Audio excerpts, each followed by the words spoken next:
Le rêve d'un homme ridicule. Fyodor Mikhailovitch Dostoïevski.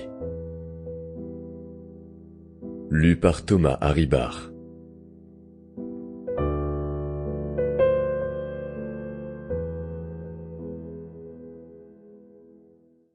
Je suis un homme ridicule. Maintenant, on me traite de fou.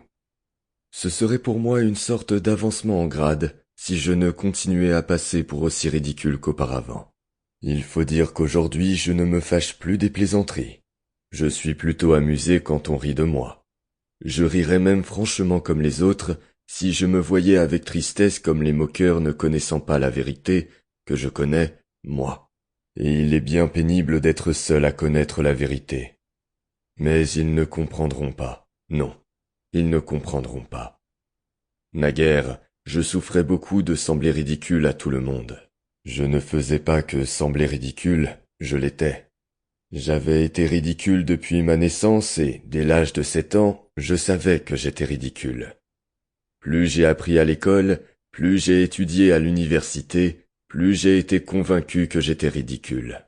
Si bien que toutes les sciences que j'ai apprises n'avaient pour but et n'ont eu pour résultat que de me conforter dans cette idée que j'étais ridicule. Il en était de même dans la vie courante que dans mes études. Chaque année, j'étais plus conscient de ma drôlerie, de ma bizarrerie à tous les points de vue. Tout le monde se moquait de moi, mais personne ne se doutait qu'il y avait un homme qui savait, mieux que n'importe qui, que j'étais ridicule, et que cet homme, c'était moi. Ce fut par ma faute, du reste, qu'on ne le sut pas. J'étais trop fier pour faire mes confidences à personne. Cette fierté s'accrut avec l'âge, et, s'il me fût arrivé par distraction de confesser devant qui que ce fût que je me trouvais ridicule, je me serais cassé la tête d'un coup de revolver. Oh, comme je souffrais dans mon adolescence, à l'idée qu'un jour, peut-être, j'en viendrais à avouer ce que je pensais là.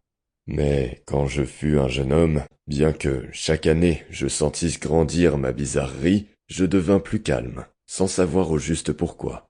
Peut-être parce que me vint une douleur plus grande à penser que tout au monde m'était indifférent. Il y avait longtemps que je m'en doutais, mais tout à coup, l'année dernière, je le sus à ne m'y tromper. Je sentis qu'il m'était bien égal que le monde existât ou qu'il n'y eût rien nulle part. Alors, subitement, je cessai de me fâcher contre les rieurs. Je ne fis plus attention à eux. Mon indifférence éclatait dans les plus petites. Sample complete. Ready to continue?